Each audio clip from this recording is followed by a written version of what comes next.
Well met, lords and ladies, Jacob Butter speaking, and welcome back to another episode of...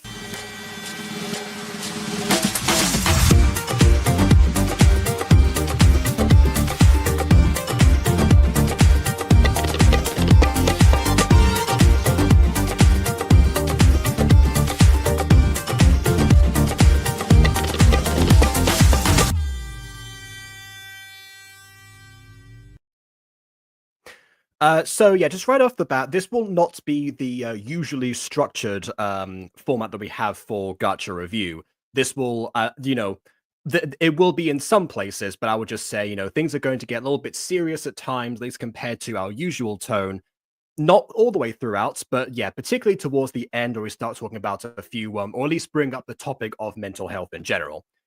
But for right now, suffice to say that the important things to know are precisely what the original title of the video that we're going to look at first today was trying to transmit. Angel Edits was a popular GachaTuber and then disappeared from the face of the earth. That's not verbatim, but it's the essence of the title. It's not every day that a GachaTuber actually vanishes and then returns. In fact, there are quite a lot of GachaTubers that have disappeared over the years, and we've never heard from them ever again. Famous example being the creator of That One Mute Girl, which I can't think of the name of right now, but everyone seems to think that they're dead. So one such example. But yeah, or I guess you could also say, the case of Not Zoe, who also came back about a month ago. But hey, like I said, it happens very rare that someone actually resurfaces. Oh, even Midori Stories, actually, because Midori Stories also vanished for 3 years, and I didn't actually talk about that. There wasn't actually much to dissect, as it turns out, in that video. I did watch it when it came out, but yeah, as it turns out, just a case of not thinking not thinking that anything that he made was good enough to actually warrant a return. With this video, I thought, okay, I'm going to check this out because we've talked about some Angel Edits videos in the past in a rather scattered order, I think. But this one, when I actually watched it, when Ghost Kitty actually sent it to me, yeah, I found out there were a few things to actually talk about, and a few things that I actually remembered from back in the day that it could have been contributing factors, but also, as much I hate to say this, also a few inaccuracies or withholding of context that someone probably should shed light on. So, hi. Also, Cute Spud was the name of the creator of that one mute girl. Okay, there we go. Or is the name. Again, I don't think they're actually dead. So yeah, we're going to start with the actual Angel Edits video. But then I will be flip-flopping between a few different things. I also have a couple of images. So yeah, again, the real deluxe treatment here with Gacha Review this time. So, because there are a lot of things that we should talk about, and also considering that, Gacha Review the past week has been a bit more introspective, basically, about like the whole nature of, art and criticism and all of that stuff. This, weirdly enough, actually fits in with everything that's been going on. So let's go ahead and actually take a look, and hopefully you will see what I mean very quickly. So here we go. Without further ado, on with the review. Very, very long time. Hold on, hold on. Gotta start from the beginning. I've been in the Gacha community for a very, very long time. Like 5 years and technically still counting long. Yep, so 7 seconds in and we already have our first inaccuracy.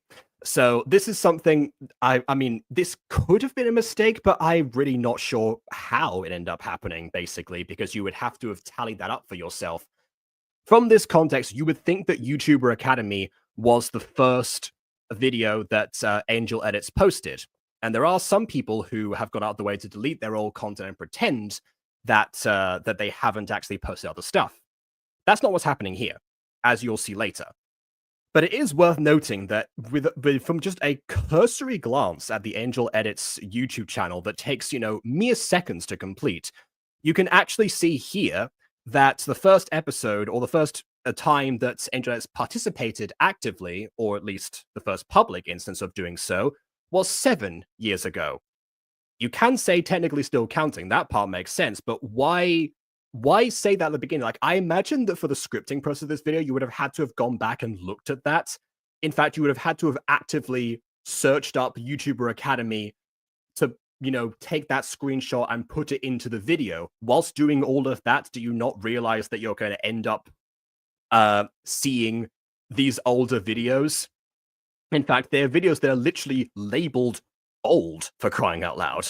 I mean, it's you're acknowledging the fact that you've been around for a long time, but you are actively downplaying the duration of that. Why? It comes up later in the video. It's a very contributing thing to the actual answer to the question of this video: why did Angel edits disappear? And it's because of the old stuff. But okay, I digress. Old apparently means non-existent until it comes up later in conversation. So yeah, I just joined YouTube. Yeah, I know, right? Yeah, my channel's only 2 years old, but no verifiable way to prove otherwise. Chances are you don't remember me, or you're a poor fan who's been left in the dark. Either way, hi, I'm Angel. I used to create Gacha Life videos until one day I disappeared off the face of the planet. That's where I got that sentence from. I was remembering this part, not the title. We've got a lot to talk about today. My goal is to have an honest, down-to-earth discussion about the community and my journey here. Okay, you said an honest discussion about the community, not about that last bit, so I won't fault you for that. Okay. In order to do that, I'm unfortunately going to have to bring up some old dramas and people lots of us would rather forget. Yeah, this is actually the moment I discovered. I thought, yeah, I'm gonna have to talk about this. I'm not going to go into the details, as there are plenty of videos out there that do a far better job. I also just want to add, this is yeah. Okay. So when she says that there are videos that do a far better job, I think it's more about like discussion of the actual person of Just a Robot rather than the discussion of what's happening here, because obviously these are mostly new things that have been surfacing, or like new, I guess, responses, basically. This is my first ever time doing a video like this, so please have mercy on me if the audio messes up. So with all the I'm in a position to judge that one. Carry on. disclaimers out of the way, I want to take you back to the very beginning, when a bunch Please do. of kids, including me, first discovered Gacha through Gacha Studio. Oh, the irony of me talking about I'm no position to judge someone's setup and my camera decides to glitch out on me. Let's just do that. A little bit of retweaking. There we go. We're down to lower quality, but we'll continue. Off topic, I love the art style. It's absolutely gorgeous. That is very true. Yeah, and a clear sign of someone who's been in the community for long enough that their art form has actively evolved. You know. Gacha Studio was the fourth game released by Luname and is widely considered the starting point of the Gacha community. It honestly needs no introduction. It was Yeah, look, see already right down there, 7 years ago, Gacha Studio came like a massive success due to its storytelling features, especially on YouTube. And if you were on the platform back then, I guarantee you've stumbled across at least one video. Now, the Gacha Studio community was honestly kind of a mess. There was drama. The way that they're actually describing like how Gacha actually like originated makes me think this video is intended not just for not just for like the fans who were confused about Angel's departure, like the Not So Emiri videos were, but about other people trying to spread the message of essentially like how the community used to be. Because when we get to talk about how the community is right now, so it's more about like the old stuff, which is ironic for reasons I'll bring up later. Drama everywhere. Creators beefing over friendships, people getting accused of subbotting, and constant callouts for stealing ideas. I still remember. Yeah, this, by the way, I have no context for, because that I was not around the community during the Gacha Studio days. And I've talked about this because someone asked me when my first Gacha video came out, and it was actually right when Gacha Life first started. So, you know, not like I've been around for an eternity, but still longer than, you know, we're letting on here. So, again, if somebody was around for that long, you would think they would have to have, you know, experience that. If they experience that firsthand, it shows their community has been for that. But I've made that point already. We'll separate that.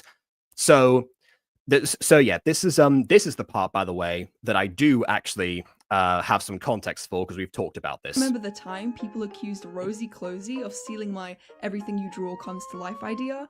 As if that wasn't the most basic, unoriginal thing. Yeah, so this is one thing that is, that this is true, but it is withholding a little bit of extra context on top of that. This is something that Pyrocynical said back in the day, that, even if a YouTuber comes up with a particular idea and publishes the video first, it's always that if somebody, then a different YouTuber comes out and has a bigger following, then they will be seen as the person who's done the original video if they do something that is basically identical, and then the original person will be accused of copying. This is actually what happened to Angel Edits at this time. If I remember, no, this is not the, yeah, okay, here we go. So this is the image here of the Anything I Draw Comes to Life, which is the video that Angel is talking about right now. So warning, I did not get inspired by Rosie Closey. If you took the time to actually look at the dates, the irony, you'd see I made the video 1 month before she did, meaning that I did not copy. This doesn't mean I have anything against Rosie, though. Just don't spam me saying that I copied when I made the video before her. So clearly, this was something that was that was happening. Maybe Angel forgot in the light of the other things that she's going to talk about after this. But it does show that this thing did in fact go both ways. So there's actually extra context on top of what's been provided in here. But long story short, the community was chaos, just hidden behind a bunch of cute avatars. But either way. In fact, actually, the Rosie Closey stuff came out like way later. Rosie Closey created her channel in April 2019, and Gacha Studio had already like gone out of fashion by this point. So the timeline's a little bit skewed here. But for some people, it depends. People have different cutoff dates when the old community existed versus the new community, because there've been so many different eras. Like the whole accusing of subbotting thing, I don't remember, but I do remember the heat wave, which was directly afterwards, and people consider that to be old. So it depends on when your cutoff date actually is. I was so proud of myself when I finished my second ever series, Just a Robot. It was clearly inspired by Detroit Become Human, and honestly, it was really bad. I never thought it would blow up, but it did. And with that attention came something I wasn't prepared for: criticism. It's hysterical. Yeah, so this is why we're talking about, but this actually ties into the theme of, different types of criticism for Gacha creators. That's how inept this writer is. It's pretty terrible. I highly recommend you go check it out. Okay, so two things about that. The first clip was from a video by someone called Dumbsville, who is about to come up here, basically. You can see like the blurred in the background there. And the second one from Just a Robot. Bear in mind that Dumbsville mentions how inept the writer is. Sorry that I'm glitching again. And the Just a Robot clip was saying that the video was terrible. I'll bring that up later if I remember to. Two commentary channels, Dumbsville and Just... Oh, apparently that one Dumbsville video was based on interest in the community. Oh, well, I mean, I recall that I was already in the community when the Just a Robot video came out, but that was one that stuck with me. Again, I'll bring that up later. I say that a lot in this video, but, I've got like a rough order because this video came out less than 24 hours ago, I think, or maybe just about 24 hours ago. So, it's, this might not be the best structured deep dive, but it's, again, I've got context. Just a Robot made videos about the community. This was during the era of YouTube where being edgy and dunking on kids was considered a morally okay content goldmine. Gacha Life videos are pretty avoidable for most people, but they're not avoidable Okay, so for someone like me. Why? Well, okay, well, see that there. So again, we're trying to point out the idea of or the way the video is structured, the way it's edited, it implies that this is going to be an example of someone dunking on a kid, right? Because you think you see that clip and you say, oh, this is part of the year when videos like, dunked on kids and such. And then you have this example here. It's actually not. This is going to be a separate point because Just a Robot is going to point out something that is, very, very close and personal. And we're going to end up glossing over a little bit as the actual reason behind it. it's because of my name, Just a Robot. One of the most popular Gacha Life videos of all time, with over 1 million views, has the word Just a Robot in the title. And hundreds of other Gacha videos obviously not the most popular anymore, but at the time also use the word Just a Robot in the title. because it caught on and people started to, copy the trend. This is why, you could say that people accusing people of stealing ideas was could almost been a different era if it weren't for the technology stuff happening afterwards. Because, yeah, this is a time when everyone copied each other, which is a thing that hasn't really been addressed yet. And I think my fan base is responsible for a big portion of the views on that video. Just a Robot is a Nope, actually, I was going to say something. Remember that the cutoff was there. very controversial person in the art commentary community due to his involvement with child groomer Cinebear03. I am not. Okay, so I don't know about this. I actually used to watch Just a Robot way back in the day, especially when that video came out. I don't know about any of the recent stuff that is happening.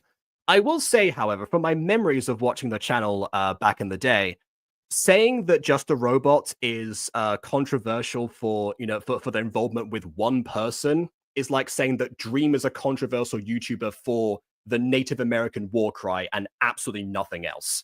So yeah, Just a Robot has ended up because of how the commentary community works when you actually start to properly go after certain people.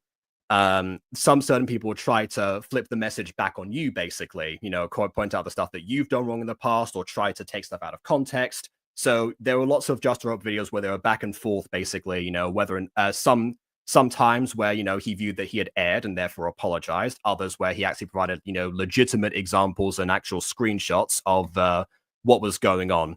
So again, a bit more behind the surface, basically. Not here to talk about that drama, but as you can see from that awfully egotistical sentence, Jar is a bit of an arse.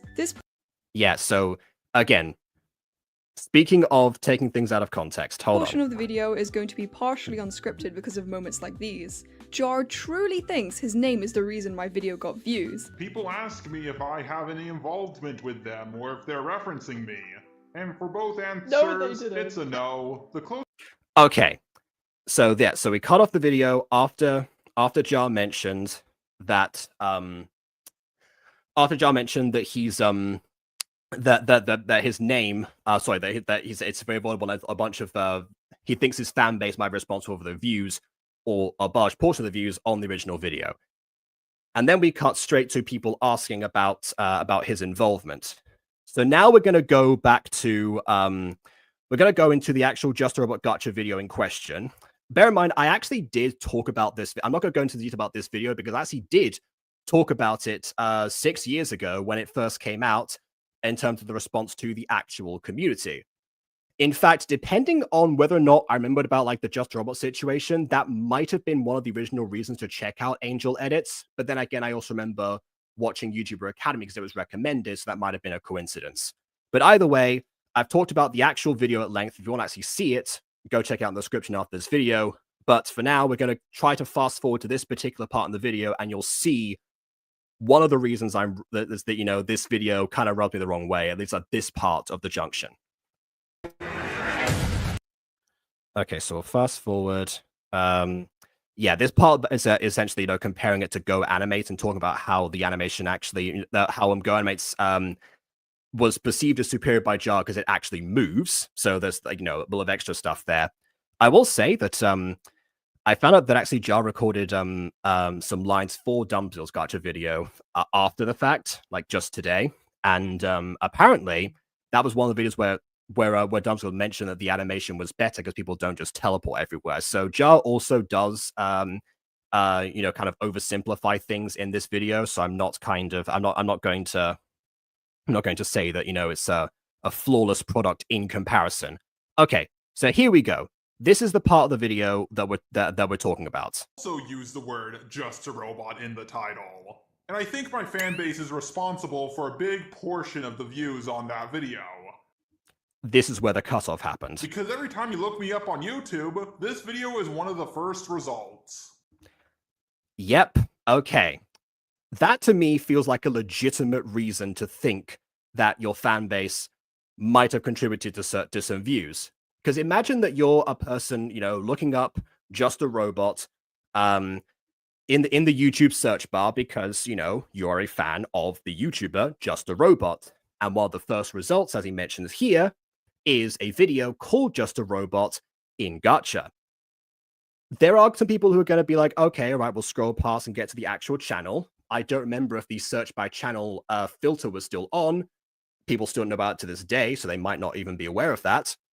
And some people might just scroll past and think, okay, right, I'll go to the channel.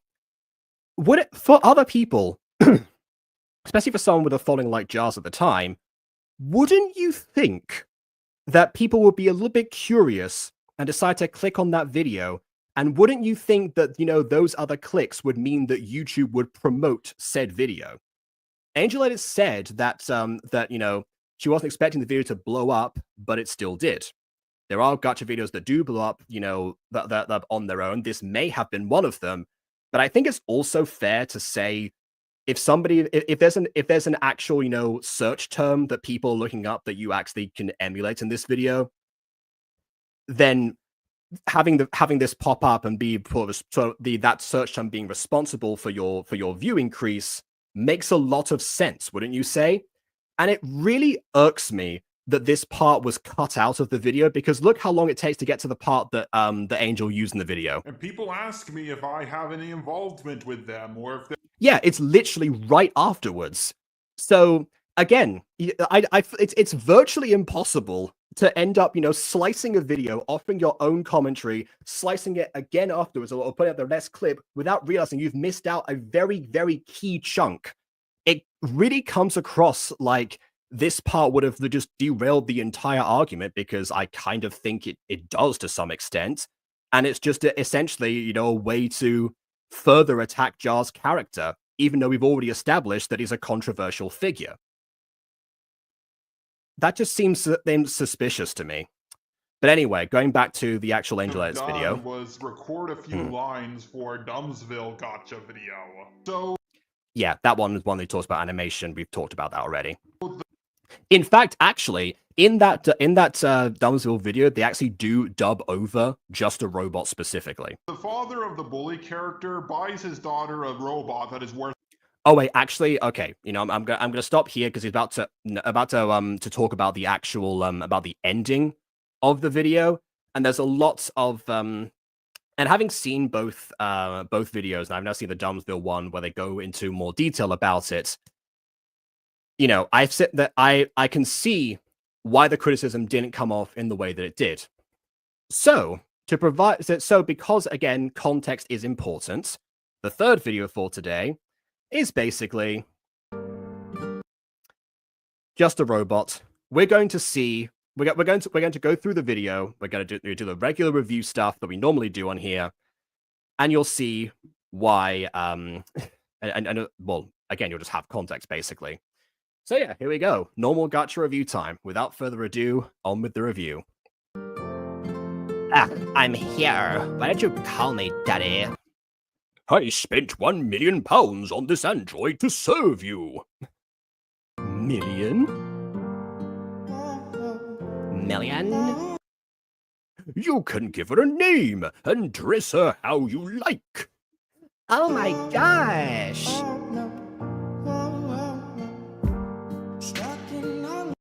Thank you so much, Daddy.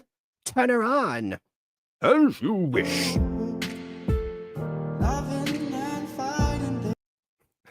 AI Barbie. Honestly, I was actually thinking more in terms of in terms of something like Alexa and Cortana from back in the day, or if you want a modern comparison, ChatGPT. But yeah, AI Barbie might also work in this situation.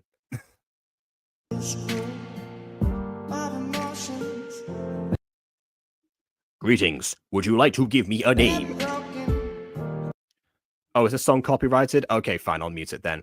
By the way, one of the things that Jar mentions in his video is that, and also Dumbsville, is that most gacha videos didn't actually have sound, or at least not back in the day when they made them, and yet this one was kind of right here. So again, I'm not absolving them of withholding context, but it goes both ways.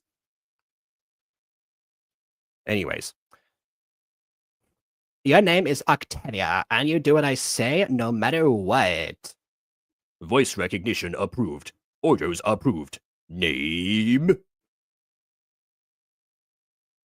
My name is Leah. Call me Master. Yes, Master. Name approved. Age? 12. So yeah, the comments before have talked about, the setup being somewhat obvious. You can probably predict where the plot is going to go. My first issue I would say here to people is something that Dunfield also brought up in general with Gacha, but not for this video in particular, which was the fact that the speech bubbles being out of order makes things a little bit confusing for people. So, I'm kind of going based on context clues, but I've talked about it before, particularly Western audiences read from left to right. So our brains are automatically designed to to see the 12 first and then the impression of the age later. But yeah, once you've watched enough Gacha like I have, you're you're used to it basically. That's kind of it for right now, to be honest. Identification complete. How may I serve you, master? Go upstairs and clean my room until I get there. Understood. Have a nice day, master.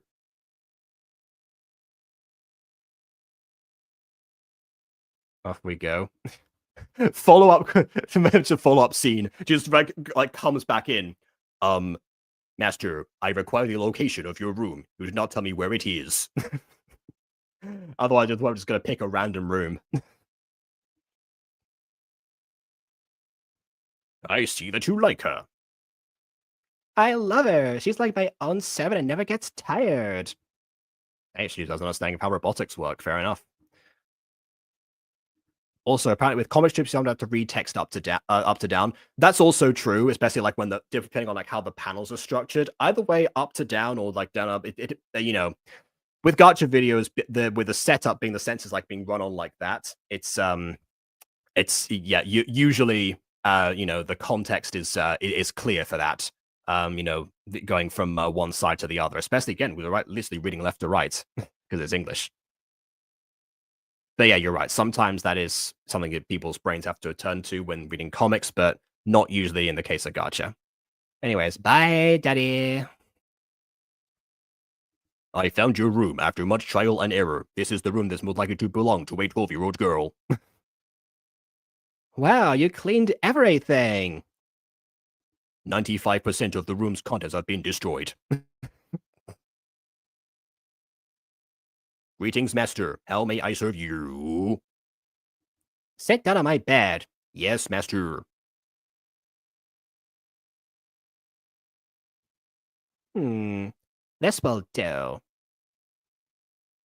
So yeah, this is another, classic Gacha thing of like, well, I mean, this game did start off as a dress-up app, so dress the characters up. Happen a lot.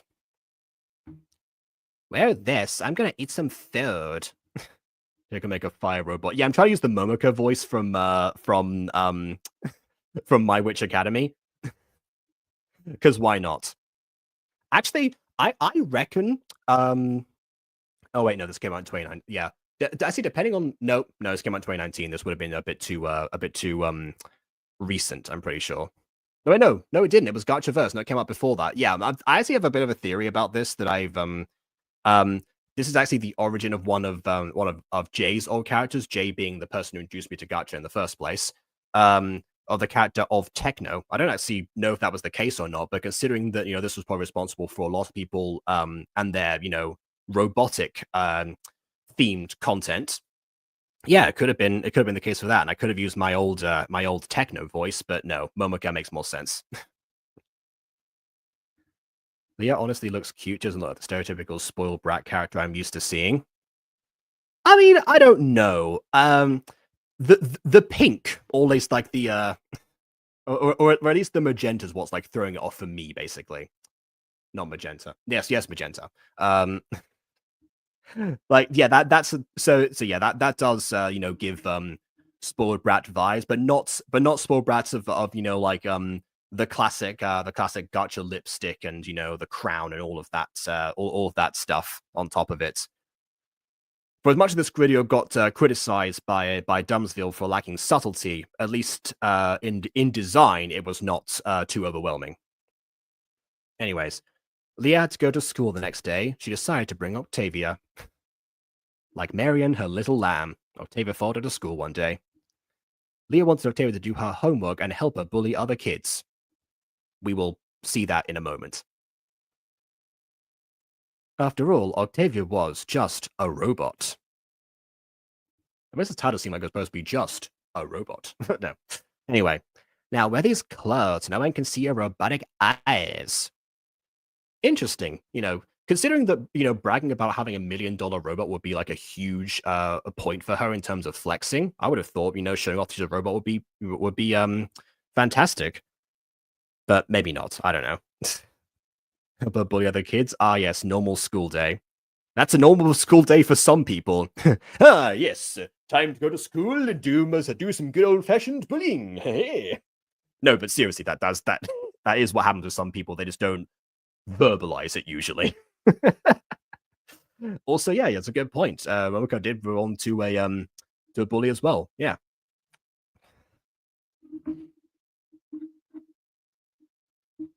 And remember, do as I say. Yes, master, obedience mode turned on. That implies that there's like a setting which means obedience mode gets turned off. And especially, given the age that we're in right now, basically, that's a terrifying concept. Anyways. Leia! Oh my god, there's a hot new boy in school, but he's with the nerd.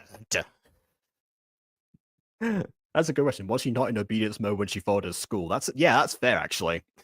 I have literally nowhere else to go. I would get extremely bored, even though I feel no emotions, including boredom. Let's go and see what we can do with the nerd with a capital N now. Also, who's that behind you? Oh. I just realized also Leah's got 4 ears, but hey, at least her friend doesn't. I'll get points for that. Greetings, my name is Octavia, and I live to serve my master Leah. See, this is actually a good point here. So this is what's something good that happens with robots. Because, all that Leah said was make sure that to cover up so that so they couldn't see her robotic eyes. She did not say, don't let people know that you are a robot or what you're programmed to do or anything. With robots, you have to be very specific. Otherwise, things can get dicey very quickly. There's actually a Gumball episode that is, about this very concept, basically about how Bobbert, the robot character in that show, takes things way too literally. So yeah, that's like something I'd really like in this video. There you go. And yes, that's what I was thinking as well about, basically disobedience mode. Also, yeah, kid, I'm trying to go in somewhat order of what I'm trying to point out. It's just that, because so much was missed out on originally, I can't really do that without having a few detours. That's why I said today's structure is going to be very different to normal Gacha review. Aside from this part. You have a slave? That's awesome. She can hold down the nerd or be teach her a lesson. Good idea. Lesson. I like how the robot has internal thoughts, actually. Anyway.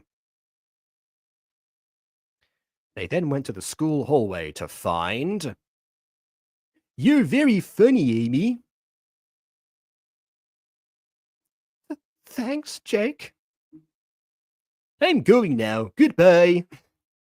To be fair, that is how I sign off from videos after we cut the cameras and I have to say goodbye to the guests on VC. I'm just like, okay, I'm off now. Bye.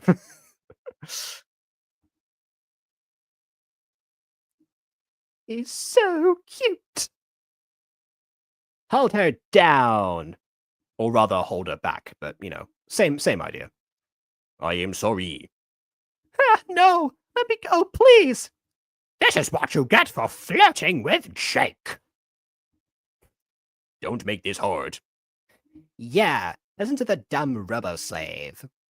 I mean, you don't really need to insult your, pride and joy that you just received. But, okay, sure.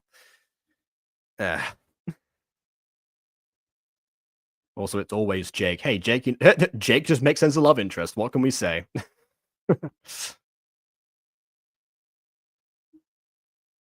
Anyways, kicker with pleasure. Take this. Take this, take this, take this. This is fun. My turn. Need another haircut. I think there actually are sound effects at this point that I've muted, so hold on.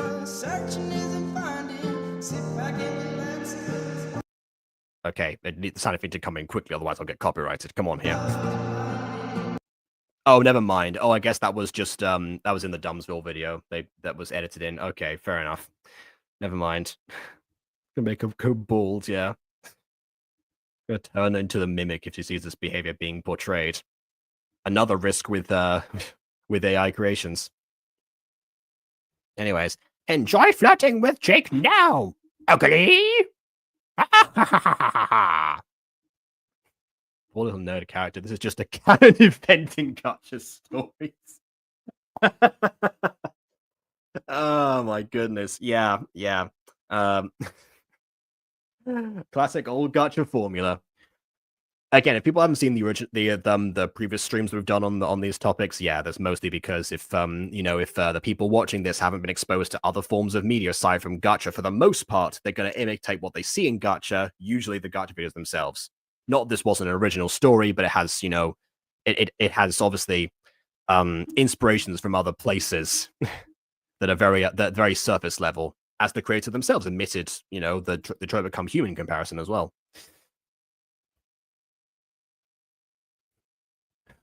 Why did you let them do it? I was commanded to. Are you some kind of robot? Think for yourself. And here's where I point out, the thing I liked about earlier. Yes, I am a robot. Yeah, again, she was never forbidden from telling people, so she's going to tell people. That makes perfect sense. Octavia, how are you crying? Oh no, gotcha. Well, I mean, I feel like she's able to cry fairly easily. They didn't destroy her tear ducts by cutting her hair. She's not going to die like Samson did, for example, if that happened. Although I will say this, the scratches on her face, which were there before, if you see under like the face shadow, the first time I watched through this, I actually thought that the scissors had actually just like misfired a couple of times. And she's just going like, shoom, shoom, shoom, basically. It's like, oops. Well, oh dear. Oh, Octavia's the. Oh, sorry. I thought we were talking about nerd character. My bad. Okay, yeah. So Octavia, yeah, that is a. Actually, I don't know if she is. Oh, she's not crying right now, but okay, she might have been earlier. Maybe she's cost £1 million. Maybe she's had tear ducts installed. Maybe they're actually oil or something. Anyways, at lunch. Hey, Octavia, stop looking so glum and do my homework. So yeah, we did get to the point where she was going to do the homework. I think this is a case of that, like, again, the other critics got into the fact that that the narrator was unnecessary, and I do agree with them with that. But yeah, I can see why it would have happened because of if these videos was created in order with no script, then maybe there was not such an idea of like getting to this particular part, because sometimes you forget about details that you put in earlier if you don't go back and check the videos. You keep on editing it if there's no script for it. So anyway. Also, yes, the homework is a pillow. Gachaverse, everyone. Come on. Yes, master. Also, make sure the nerd doesn't have her homework. I can just call her the nerd. It's like the woman in Sherlock Holmes. Anyways, in the locker room. Oh, hello, Mochi. Think I recognize your name. Welcome back.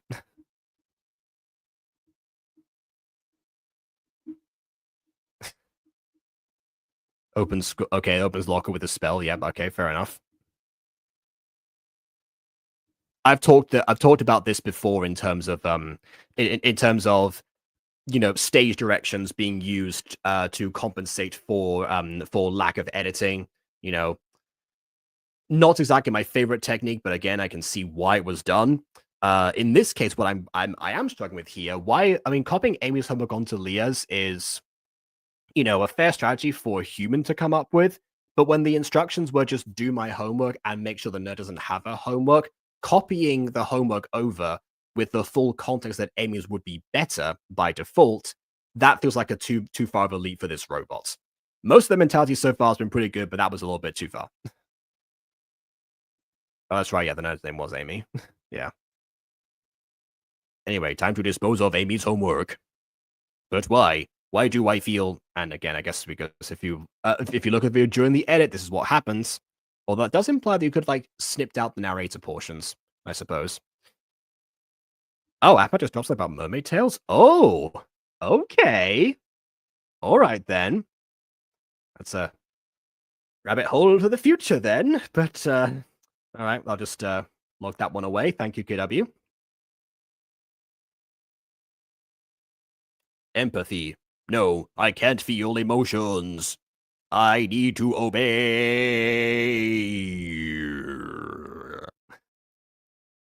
I'm broken. Initiating repairs. Remorse.exe being deleted. Oh, good job. Also, I just realized something is that can the robot copy like handwriting, or is it like all printed? I guess that'd be suspicious. Anyway, I'm just imagining the way that the robot disposes of the homework just by going like, dispose the homework as you wish. It's like her mouth becomes a shredder. And that's it. Oh my goodness.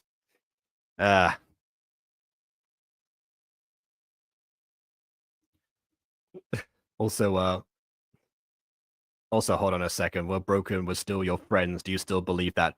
Is this directed to KW or to me? Either way, a true statement. Anyway. Oh, wait, no. Okay, fine. Sorry. It was a FNAF reference. Should have known. Should have known.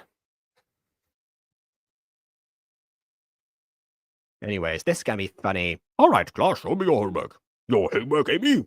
Wait, that's the father's voice. I've run out. Your homework, Amy. What? I don't have it, sir. I was expecting better from you. Detention after school.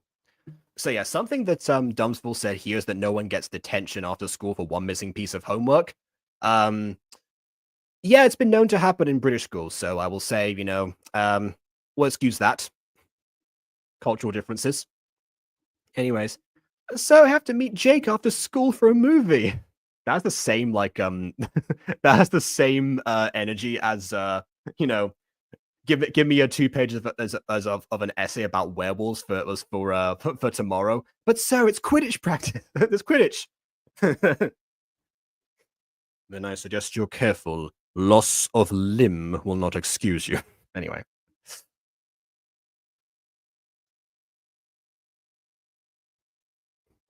That can wait. Sir, I have my homework. Me too. Great work, you two. I'm not going to ask the student in the back because I know she's a robot even though you're covering it up. She's not enrolled. She doesn't even go here! Anyway, someone needs to take notes. I don't know why the word poses was down there. I guess because it just wasn't edited out in view mode. I'm going to say at the beginning means he is a robot. What are you talking about? I have no idea what you are insinuating. Anyways, in the end of the day, or at the end of the day. That's a Fallen Angels quote, isn't it? Anyways. I waited an hour for you. The movie is finished now. That's right, the movie was 1 hour. I don't want to hang out anymore. Leah already asked me out. And I can't possibly have other female friends if I'm being asked out by another girl. So we're done here. Bye! At Earth in one condition. Yeah. This really is like My Witch Academy, isn't it? What movie is 1 hour? Yeah. I don't know how long that has to be classified as feature length, but yeah. Definitely now it is longer than an hour. Anyways, this is cruel. I can't take this anymore. Stop. Leah made me sabotage Amy. Is this true? It used to be at times, yeah. I'm actually not sure because I can't think of any examples, but yeah, you're right. When like theaters first opened, you know, this feature length has been different definitions over the years. Fair enough. Anyways, yes, they even did this to me. Oh my god, I couldn't see that earlier. Through the magic of Gacha hoodies. You know, disobeying Brett. Technically not disobeying because she was not told to keep silent. Just to cover herself up. Anyways, you're a waste of £1 million of £1 million. £1 million? See? It's a flex, I told you. It was under warranty, it overrode its code on the first day. Yeah, that's even greater leap than Crichton.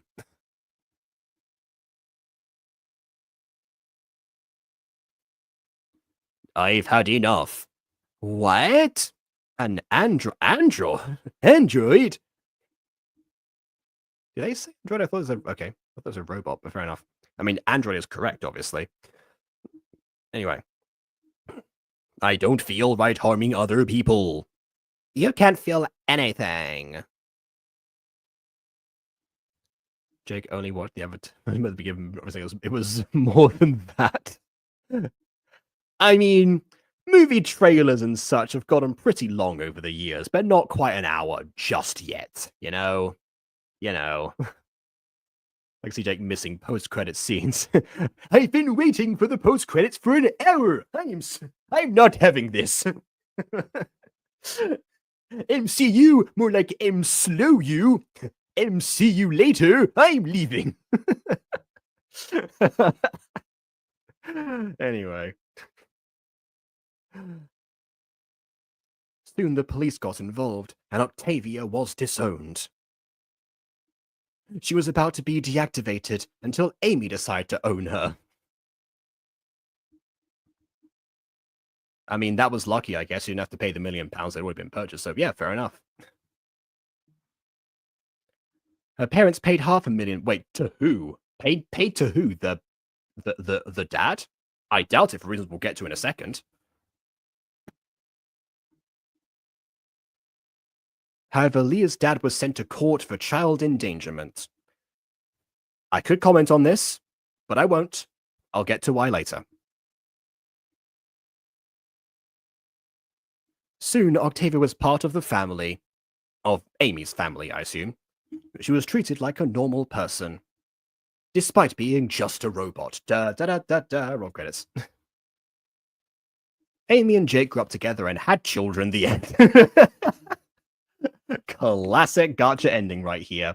And actually, this is another example, by the way, of a mini-series, well, a movie that became a series later on, because people demanded a part 2, that unfortunately was kind of locked. So I wonder what's going to happen in the future if we go back to this series, actually.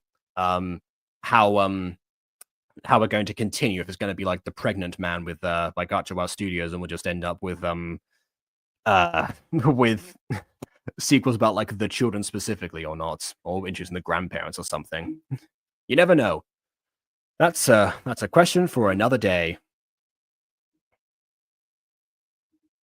So yeah, no video yet. This is bright annotations, but yeah, the Pregnant Man mentioned. Yep, yeah.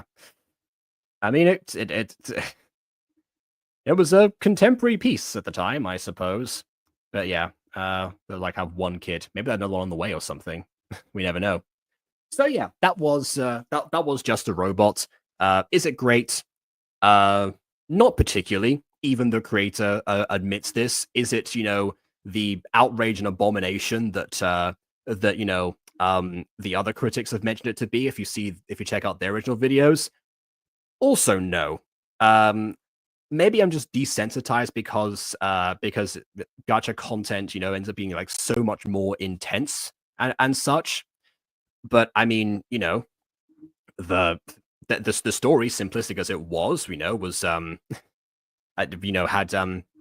that no major I would call super problematic elements aside from the ones, done by the antagonists, dare I say, the antagonists did things that were antagonistic. So yeah, as far as the designs go, again, it's held back in terms of like not too many accessories, but you can still tell that the spoiled brats, like the bullies, have a particular look to them that's very, I say of the era, it's very of all eras of Gacha, to be perfectly honest.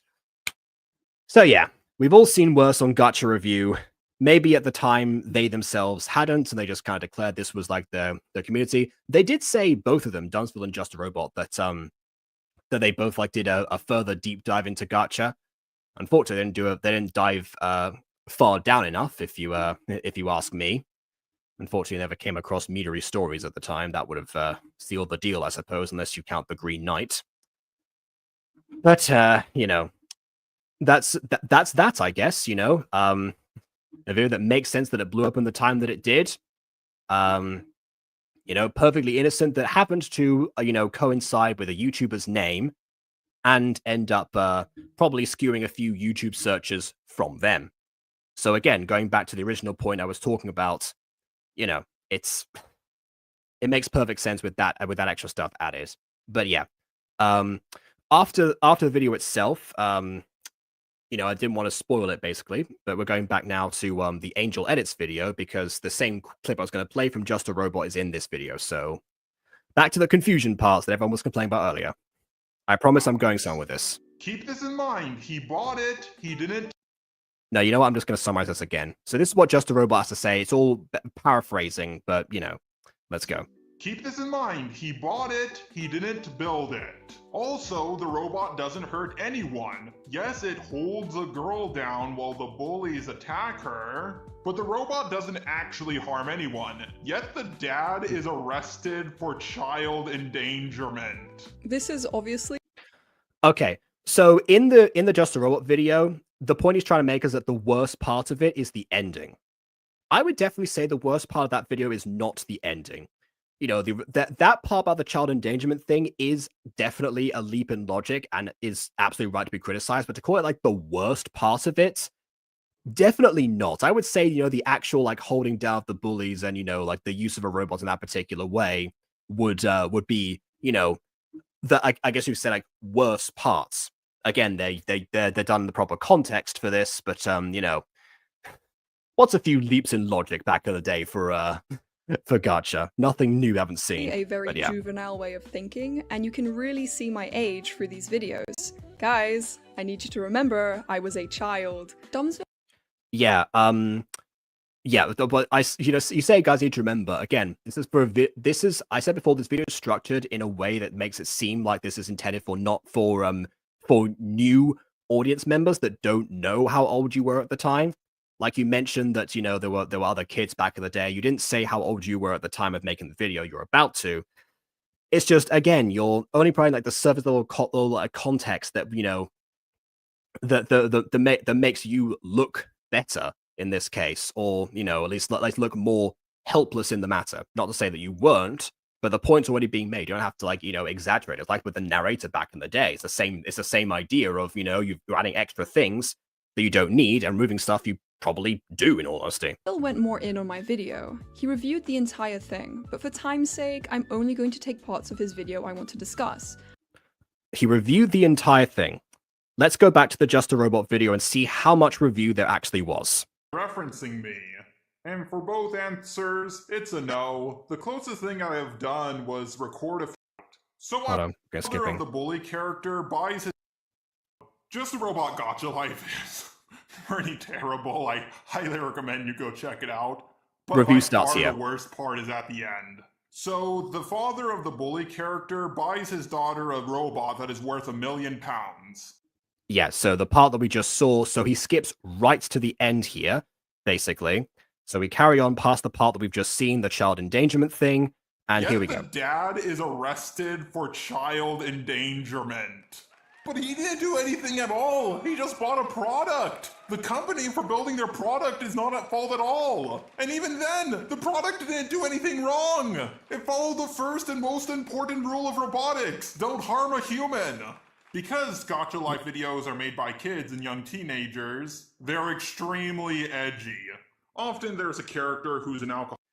So yeah, then we go into a more general idea, basically discussing the problematic things of the Gacha community at the time, which I go over in my breakdown, and obviously you can see the actual video.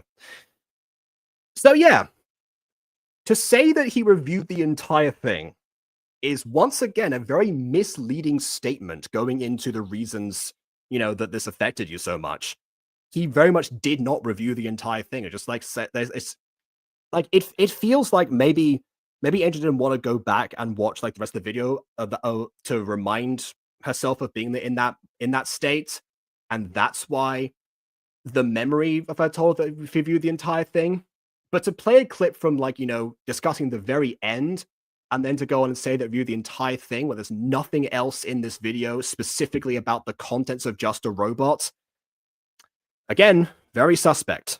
After all, this video isn't just about these two. This is so over the top, I can barely take it seriously. These are completely one-dimensional bullies, and it's hysterical just how inept. Yeah, so Dumbs. Oh wait, hold on a second. Wait, go back. I might have misheard something. Wait a minute. I'm only going to take parts of his video I want to discuss. After all, this video isn't. Wait, sorry. Hold on. Going back. Really see my age through these videos. Guys, I need you to remember I was a child. Dumbsville went more in on my video. Okay, sorry. Okay, that was my mistake. So yeah, Dumbsville went and did review the entire thing. I've also watched the Dumbsville video now. So yeah, Jar didn't review the entire thing, but Dumbsville did. So yeah, I'm not going to edit that out because that was a mistake on my part. I don't want to, Lord knows I'm not going to edit something out that I've erred in by, when I'm criticizing someone else for leaving out context. So yeah, I apologize for that. It's my mistake. It was about Dumbsville, this particular part, and he did in fact review the entire thing. He reviewed the entire thing, but for time's sake, I'm only going to take parts of his video I want to discuss. After all, this video isn't just about these two. This is so over the top, I can barely take it seriously. These are completely one-dimensional bullies, and it's hysterical just how inept this writer is. Like, this writer probably wanted this brutal, sad story, but I've seen stuff like this before in countless other movies and books and everything. Yeah, someone out of the community pointing out the community's repetitive. Nothing new under the sun, and also, nothing new in the community. Like I feel like, if I were watching this back and it wasn't about me, which it isn't about me, I would say, okay, this is definitely a symptom of what else was going on. It's not just about the video, it's about like literally everything. But then again, maybe this is like just the first Gacha video, well, the second Gacha video that's featured in this particular Dumbsville review. So, maybe that hadn't quite sunk in yet and it felt more personal. Have the stereotypical preppy popular girl bully, and then you have her best friend who's just as demonized and one-dimensional, the innocent victim who's just an innocent shy victim who's a nerd without any actual nerd qualities. She's just shy and therefore that makes her a nerd. These are cliched, bland, one-dimensional characters, and the writing's really fucking flat too. It's and Stephen King made millions doing the exact same thing. Only meant to push the story along. There's nothing interesting about it. This is the last clip I'm going to talk about, and the main reason I'm even bringing this up is because I want this segment of the video to be a sort of discussion about the internet in general. We all used to be so hard on children. Was Gacha cringe? Used to be? But so are all the other fandoms that predominantly have children in it. But it feels like every day the internet is losing child-friendly spaces, and it's unfair. Once again, I'm not hating. Yeah, so this is so about this, yeah, clear the Just a Robot video also like mentions that it goes more into like the detail about like the danger of the community itself, like for children specifically. Because if anything, the community itself kind of like imploded and made it, an unsafe space for children. And it wasn't the critics that did that. That was the community themselves or ourselves. I don't know why I'm saying themselves, I was there. I was there, man. Yeah. No, but yeah, the thing about this, I mean, as two outsiders looking in, Dumbsville definitely went about this, I would say the wrong way. Just a Robot, again, I responded at the time. Also, a little bit exaggerate, basically. because yeah, unfortunately, as much as I say that I created Gacha review because most people reviewing Gacha, don't actually make Gacha themselves, and that was the niche I was trying to fill. It does mean that things like this will happen. That somebody who's unaware of how the community works is going to take an outside look in, and because this was stuff that was being promoted at the time, not the Just a Robot stuff, like the actual problematic stuff they go about later in the video.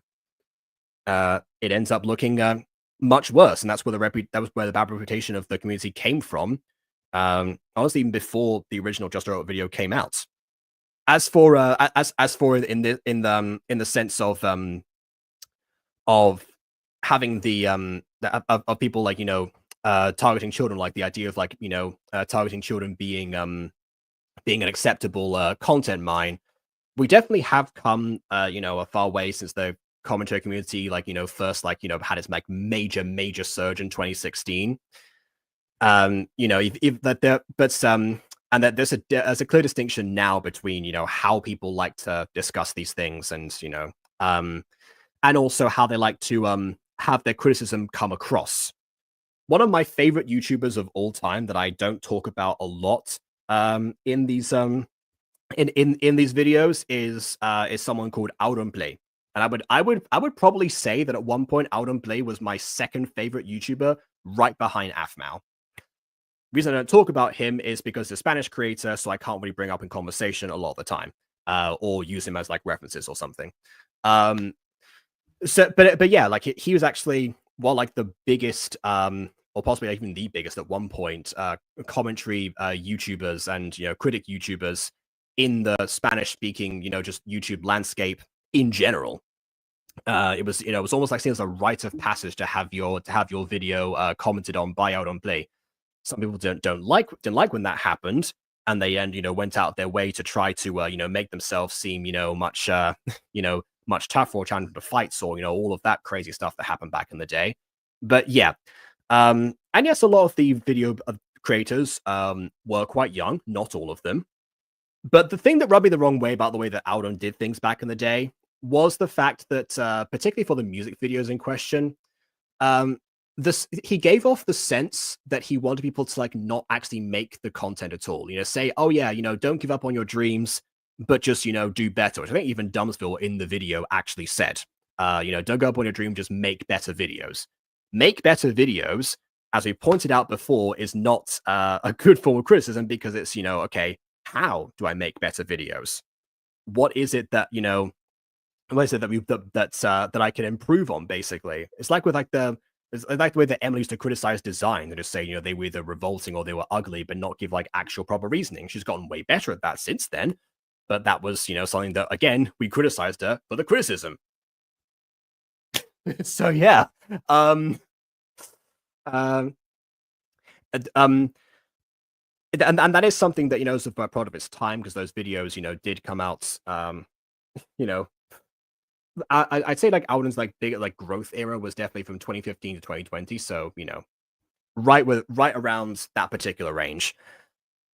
So yeah, because soon after that he stopped posting. Otherwise he would have absolutely continued. He was, he's considered a legendary YouTuber in the Spanish sphere, let me tell you.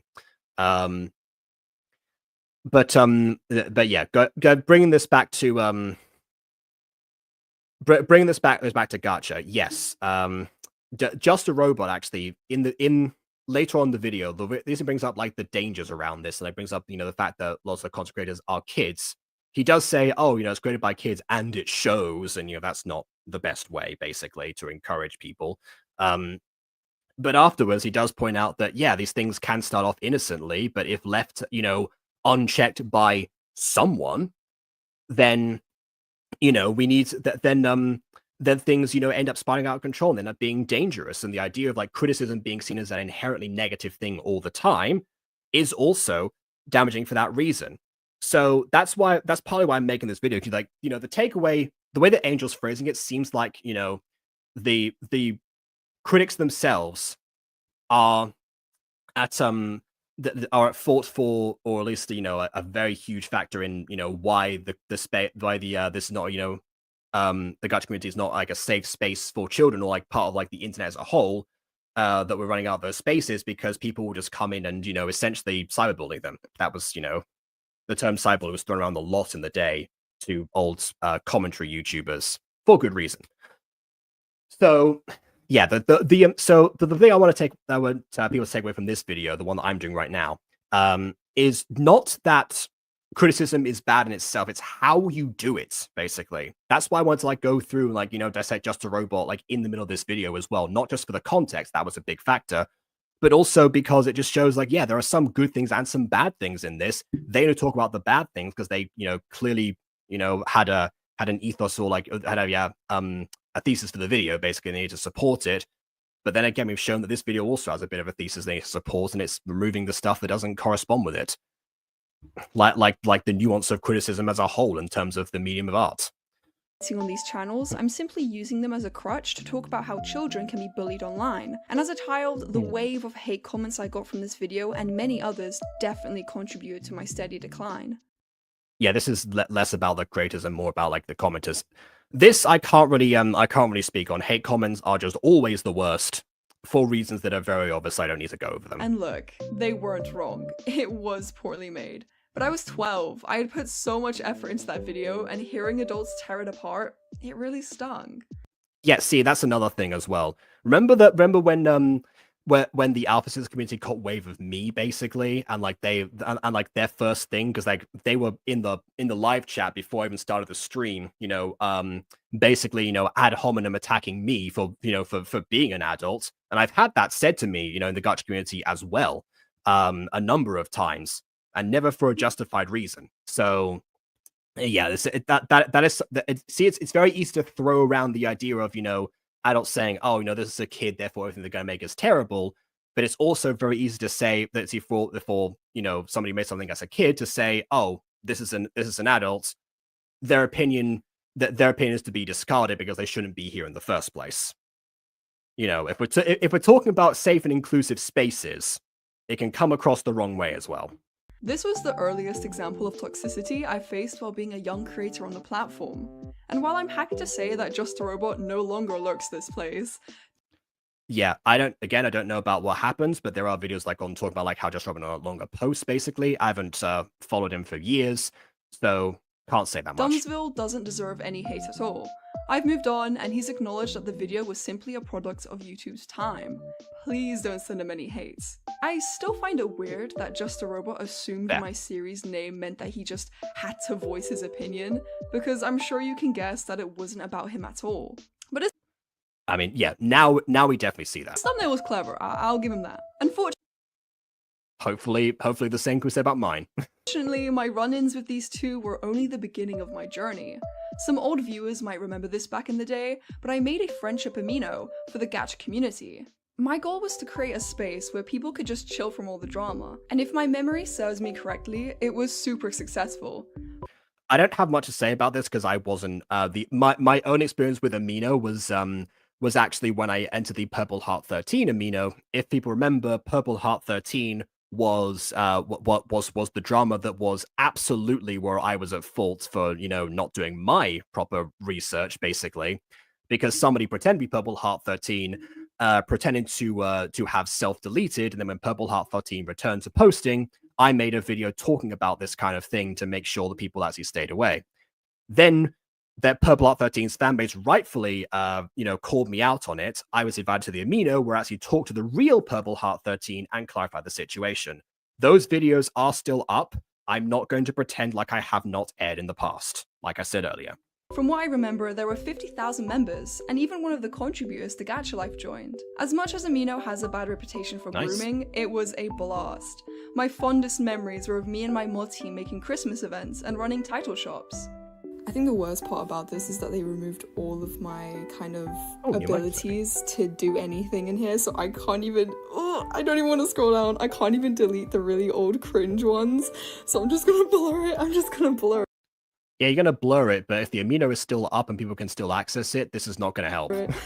But you can see here, it was just a bunch of scolding, I think. Like, I had some Christmas events, just talking about things that were going on.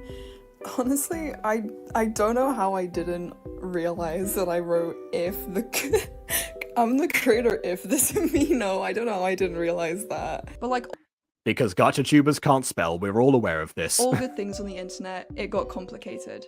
Eventually, I handed over my owner position to a close friend.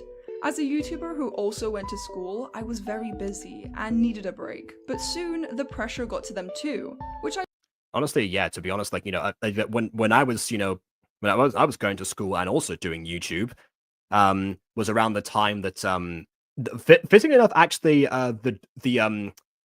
the Dream Team server, not for the Minecraft creators Dream Team.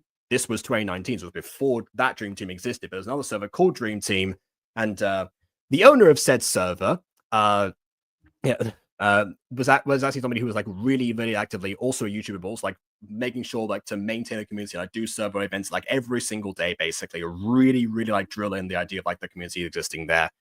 And it's like, my goodness, that was, you know, that was a monumental effort, and one that I was absolutely unable to maintain, even though that was when I was starting, you know, my own server, or rather someone started it for me. And good lord, if you want to know why a lot of my servers are dead, it's for those reasons. So I will say I admire this effort, and I understand why someone would want someone else to maintain that for them, because good lord. I totally understand. Running an amino isn't easy, so they passed it off to another mod temporarily.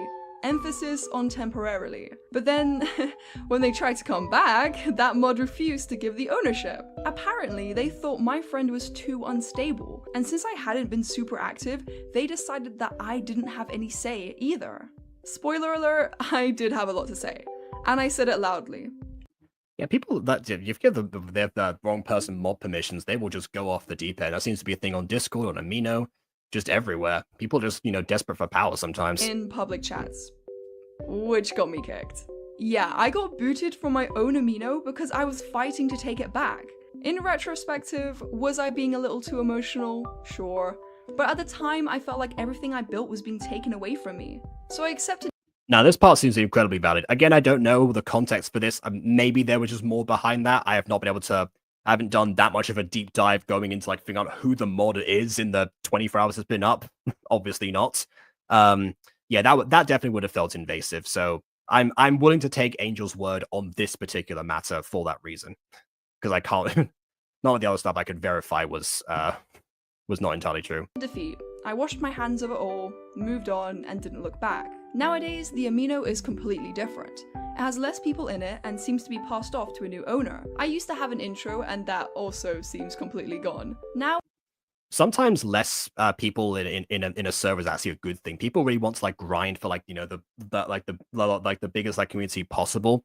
But sometimes like a small knit group, particularly, it's just much more manageable in general. Like a lot of YouTubers actually say, another Spanish YouTuber, Wismichu, said that he was actually like he was way happier when he wasn't like super famous, especially in Spain, compared to, you know, when he was and could even like leave his house at one point.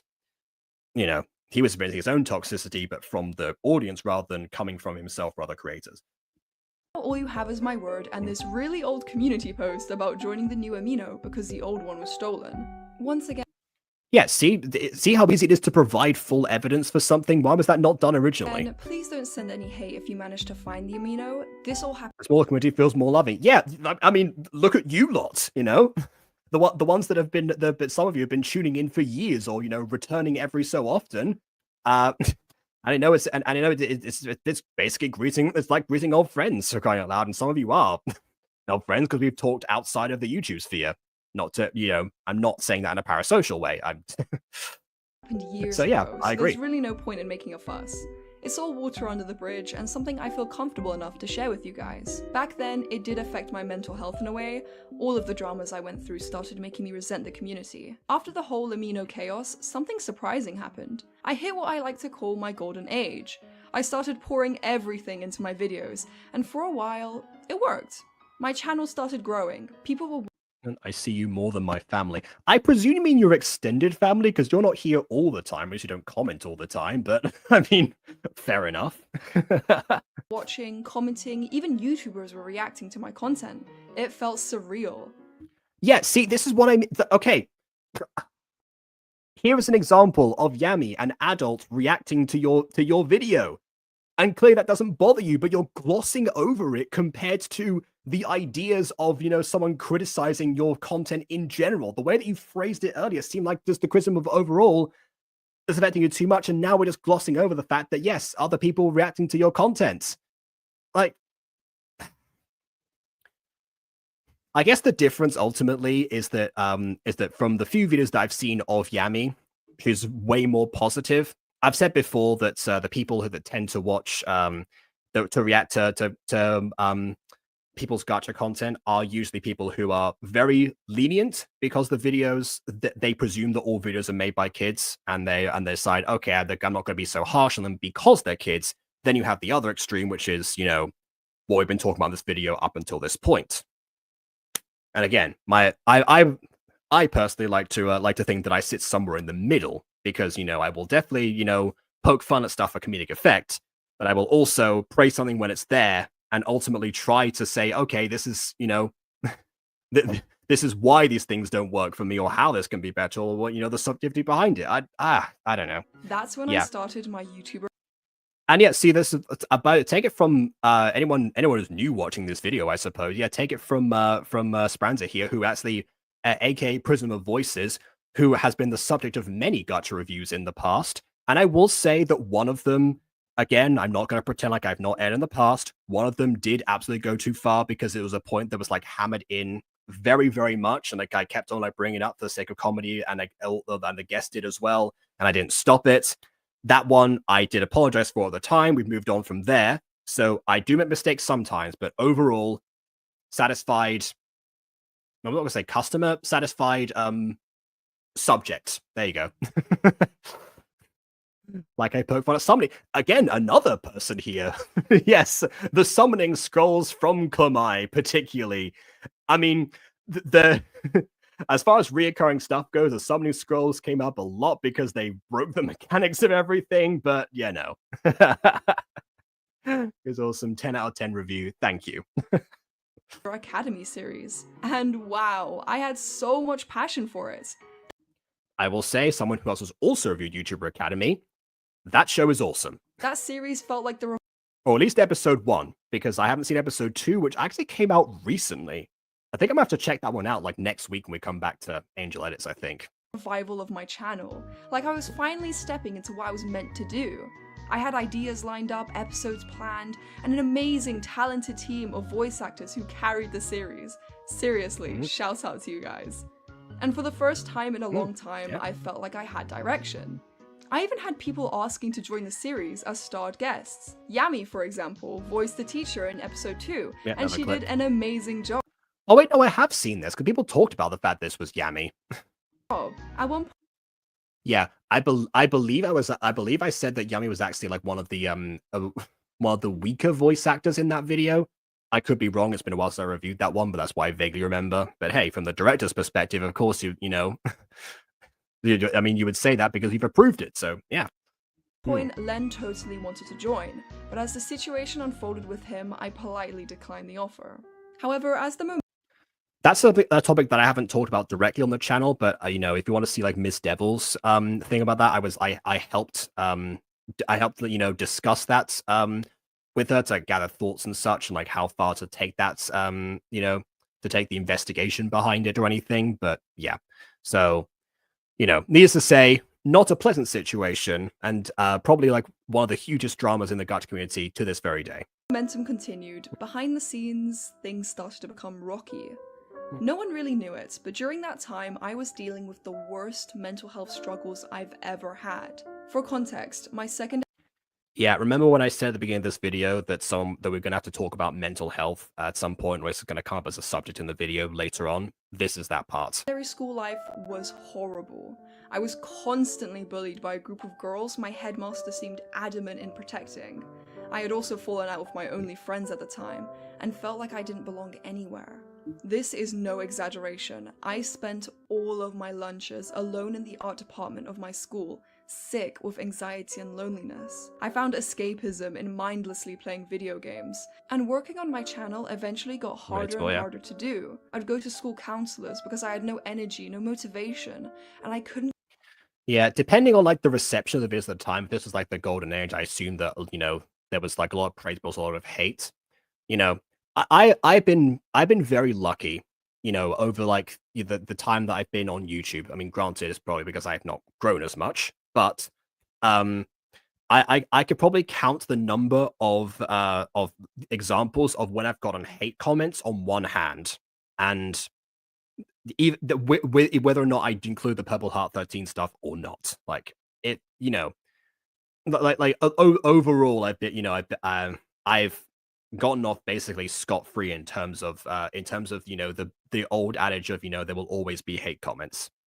So so I, you know, so I can only relate to precious few examples of, you know, of that being the case, but nearly every YouTuber talks about how you can get hundreds of positive comments, but that one hate comment will stick in your mind. So if you're already in a bad mindset, I can understand why working on a channel where, you know, you could say, for example, oh, but Angel, what your community, you know, your community adores you. You belong with them, basically. You know, that they love you for you. And, you know, that what to which I would say in this case, you could argue that because a lot of people, what they do when they make their gacha videos is that they will like adopt a persona. That's why a lot of people's gacha designs don't look like them. They want to be perceived a little bit differently. They want to sometimes, you know, not let people know in school that that they that they even do YouTube in the first place, because it become another reason to bully them some of the time. Yeah, in my case, I didn't care that everyone found out. It was, you know, kind of hilarious sometimes when they brought it up. But yeah, again, people at large, I can see that. So the idea of, you know, saying like, oh yeah, this is not even the real me that they're appreciating. I can speculate that might also have been going on. And I won't say this is speculation, but this is you know, I've seen it happen. You know, I've been around long enough, basically. So yeah, it's not as cut and dry as that. Keep up with anything anymore. So I left. And also because, you know, like the more complicated your videos get, the, you know, the longer it takes to produce stuff, the more like, you know, painstaking time it takes to actually even do stuff, and your motivation can actually, you know, tank after some time. I know that after years of the Mutant Girl, you know, when the editing got more complicated, some of the time I'm just like, you know, it eats me up how long it takes to make certain videos for them, but sometimes I just, you know, I just don't have motivation to work on them. So yeah, I get it. Without a word. I logged off everything I had and isolated myself for a long time. A part of me has always regretted leaving YouTube. That guilt, 4 years later, still doesn't just go away. I carry it with me, even now. I feel like I abandoned something I love. And worse, I left without a word. Yeah, this is the part where I would have at least said something if something was going on, and especially because I you know, given what we know about like how, you know, forgiving people are, how forgiving you lot are whenever I say that I'm not going to be around for some time, you know, it's always better to communicate these things at the very least. So, you know, I'm glad he's acknowledging the fact that, yeah, this is should have been done. Fans confused, my projects halted just like that. I never stopped creating though. Maybe it was me growing up with YouTube that instilled this drive to create, but I drew almost every day. I mean, I don't know if it's the case of just YouTube specifically. The drive to create comes in different forms, but I will say, like, to create on YouTube specifically comes from, you know, the general exposure to it. Hey, that's why I'm still here. I tried everything to fill the void. Art accounts, edit pages, random projects on every type of media platform you can think of, and I had fun. None of it ever truly satisfied that feeling though. That spark I used to get from making YouTube videos, nothing else could replace it. I love creating, I love storytelling, and I love connecting with people through art and media. That passion is what's driving me forward even now. I've grown, I've learnt, and now I'm finally ready to come back. So today I want to officially announce my return to this channel, but this time I'm doing it with clarity and direction. I want to create art, anime, and media related commentary videos. I might even do some deep dives here and there. Overall, I don't want to abandon this channel. I understand that a lot of you didn't subscribe for this content, and I get it if you want to unsubscribe. Now I wonder, just saying this right now, whether or not, you know, regardless of how the videos perform, whether or not like the arts and media stuff is going to count in terms of like, you know, like the drive to get stories, or that will recapture that spark. Obviously, as of right now, it's impossible to say because this is the most recent Angel Edits video at the time of this stream. I'm hoping it does, but there's definitely a possibility at some point that this will end up affecting her again. I really hope that it doesn't. I hope that I'm wrong in this matter. I'm willing to fight against the algorithm to because it does sound like she's constantly like churning out not just like drawings but also stories. You can comment and you can discuss media and art, but ultimately that drive to actually make something doesn't fully disappear ever. I mean, even if you're not, if I know I just said that I'm not motivated to continue to work on Mutant Girl, not to continue it in general. I always want to do that, but yeah, I want to keep telling that story until there's no more story to tell. I mentioned that earlier. There's a reason it's the longest running Gacha series because I'm very persistent, and I'm pretty sure that that's not just me. That applies to everyone. So I wonder, I wonder at some point. I'm guessing that there'll be like another way in the future that Angel will tell some form of story in the same way. It might be a different medium. It might be these PNG images. This would be quite nice for, let's say, a visual novel, for example, or it's a visual novel style of YouTube video. That could be a new way to make stuff without the without tying yourself to a community that you've become they become desensitized to, or they become demoralized by forming a part of. Maybe. But yeah, that's what I'm guessing. There'll be some sort of pivot in the future if that is the case. But hey, if the art media criticism thing, fulfills her completely, then fantastic. No need for that. But we'll see. Just a theory for now. We'll find out. A non-gacha theory. Carve a spot for myself in this wonderful platform. Subscribe, unsubscribe, regardless of what you decide to do. Thank you all so much for being there for me. So here's to new stories, new videos, and a new chapter. One I hope you'll all be a part of. Thank you for watching.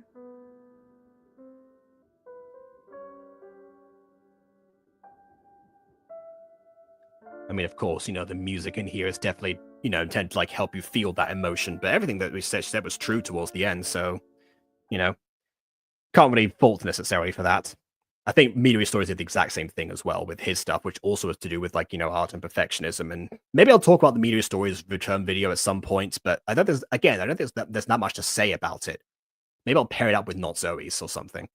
But yeah, Two Gachibas That Love just came back too. Yeah, I'm guessing Not Zoe was one of them. Who's the other? I'm curious now. This is becoming like a little bit of a mini segment of its own. GachaTubers returning. Oh my goodness. Yeah. I turn it's like put a turn to 4x7 because I forgot one plot I need to do. Which again shows that at least, I mean, you, by the way, KW, perfect example of somebody who always has the drive to tell a story, but not necessarily like in a particular way. Because, obviously like with Clamar, you tried Gacha, you weren't like the most comfortable with it, but you're still, creating now Sonic AU project, which I think I'm pretty sure you're saying now is going to be like an audio drama, basically. Obviously you have your book series as well. So yeah, like that's always there in some form, whether or not it's even if it's in video format, like it's in print format. So yeah, I'm hoping that Angel does at least find that. For her own sake, more so than the audience. But yeah. Oh. Flamey and Kawaii Ichigo-chan. Okay. Kawaii-chan. The memories. Oh wait, Athmos talking about Mermaid Tales again, so yeah, gonna talk about that some other time.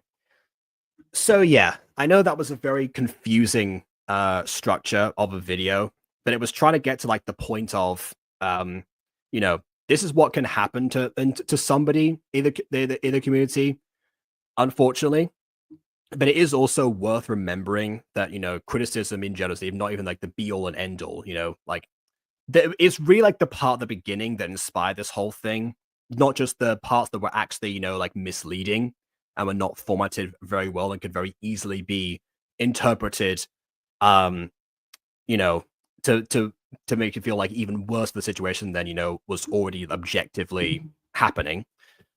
It was more so that part, but everything else after that was still very true, obviously, to like Angel herself, but also just to creators. And it comes down to but it brings me back to the idea of the takeaway I want for this video. I said it in the middle of it, but I want it to be the case that yeah, criticism is something that is important. Art, no art is beyond criticism. I will say that to the day I die. But but equally important as that, no criticism is beyond criticism. Some people can go too far. Some people can go not far enough. Might be a bit of a Goldilocks situation there in between, and I hope that's what Gacha Review is. but not even just Gacha Review, other people in general. If anyone out there wants to, that wants to do their own reactions, okay, I've just done quite a few in the past, particularly. Yeah, that's like this something to bear in mind. I know that another controversial figure in terms of criticism in general is the nostalgia critic, especially for stuff that happened like pre-2012 or like around 2012.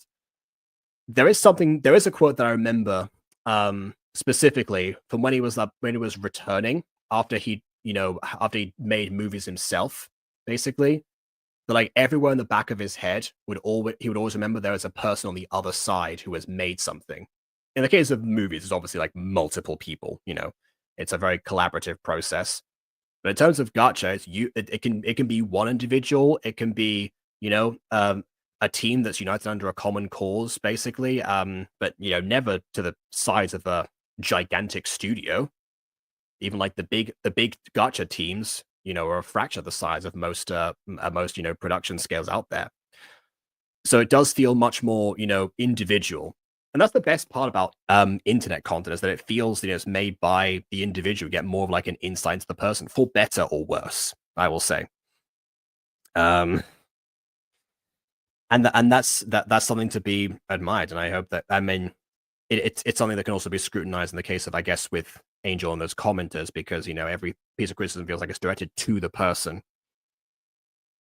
So yeah, it's always it's good to remember that, even if you're poking fun at something, because hey, sometimes you gotta be you gotta be lighthearted. Otherwise, it ends up being too serious. People can take that the wrong way as well. So there's an art to the criticism, and I think that the people in this video definitely misrepresented it. Both the creators that Angel has discussed in this video, and probably also I think Angel herself, in terms of how it was all presented, basically. But yeah, I hope this doesn't discourage anyone, basically. So if you're a critic, remember there's a person behind the scenes when you're doing stuff. If you're a creator, remember that the critic's not the be-all and end-all, and they too can be misguided. And don't worry, I will definitely poke fun of that other project when it comes out, not least because I'm involved in it, so I'll definitely be looking at that for myself. You are your own worst critic. That's most of the time the case. Not sure if it was here. I definitely don't think that Angel would have called herself inept, as Dumbsville did back in the day. But most of the time, yeah. So, again, creators, keep doing your thing. Critics, keep doing your thing. But each remember that, you're helping each other improve what's going on. They say it's easy to criticize. They say it's easy to create. They're both wrong. And Angel, as much as I've criticized you in this video, I think everyone else probably here as well, we're glad you're back. And to everyone here, please leave a like or dislike, because your opinion matters. And subscribe if you've done so already. And on that note, until next time, farewell.